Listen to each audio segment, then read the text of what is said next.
Écoute, c'est un peu fou, c'est un peu bizarre de comprendre que, de savoir que tu ne seras pas aimé par tout le monde. De savoir que peu importe ce que tu vas faire, les gens auront toujours quelque chose à dire. C'est un peu bizarre de te dire ce genre des histoires, mais c'est réel. Tu ne peux pas penser le contraire, c'est réel. Le monde auquel nous vivons, si tu es beau, tu seras critiqué par les gens. Si tu es moche, tu seras critiqué par... Si tu es géant, tu seras critiqué par les gens. Si tu es chétif, tu seras critiqué par les gens. Peu importe qui tu es, tu auras des critiques de la part des gens. Si tu es riche, tu seras critiqué. Si tu es pauvre, tu seras critiqué. Ça veut dire que tu ne peux pas faire quelque chose que tu peux correspondre aux gens. Quelque chose qui peut correspondre aux gens dans le monde auquel nous vivons, c'est impossible de faire ce genre de choses-là. Alors, ce que j'aimerais te dire dans cette vidéo est de vivre ta vie. Vis ta vie telle qu'il est. Même si les gens te critiquent, tu dois avoir une mentalité imperturbable. Que personne n'est perturbe ta concentration. Que personne ne perturbe qui tu es réellement. Si tu as une mentalité imperturbable, c'est cette mentalité qui va te permettre de réussir dans la vie. Tu dois réussir lorsque tu vas développer cette mentalité. Mais aussi longtemps que tu n'as pas cette mentalité, tu ne réussiras jamais. Parce que pour moi, un gagnant, ce n'est pas celui qui ne tombe pas. C'est pas celui qui n'échoue pas. C'est celui qui tombe, c'est celui qui échoue.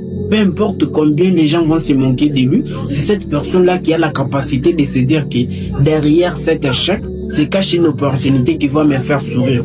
Et la personne continue toujours d'avancer. Parce que j'ai déjà lu les histoires des gens qui ont réussi dans leur vie.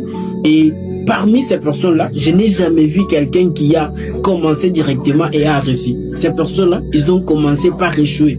Ils ont commencé par avoir des échecs. La vie leur a tapé de gauche à droite. Mais ils ont persévéré. Et la persévérance a payé. Lorsque nous remarquons Edison a tenté 10 000 tentatives pour créer l'ampoule électrique. Mais il a eu la foi, il avait la foi, il avait la persévérance, jusqu'à tel point qu'il a réussi à créer l'ampoule. Et aujourd'hui, nous considérons Edison comme étant le plus grand inventeur du monde. Pourquoi? Parce que il n'a pas lâché, il avait son idée et il a créé jusqu'à tel point qu'il a concrétisé son idée en réalité. Qu'est-ce que tu as comme idée aujourd'hui? Qu'est-ce que tu as comme projet aujourd'hui? Peu importe ce que les gens te disent, même si c'est manque de ton projet, même si ton projet est petit au début, crois à ton projet. Le fait de croire à ton projet, va faire de manière à ce que ce projet soit réel pour toi. Et tu verras que ça va s'accomplir, ça va se concrétiser. Moi, simplement, ne regarde pas les gens qui sont autour de toi. Ils vont toujours te déstabiliser. Mais le plus important, c'est d'avancer, peu importe ce que les gens vont te dire. Et lorsque tu as cette mentalité-là, moi, je te considère comme étant un gagnant. Pour moi, c'est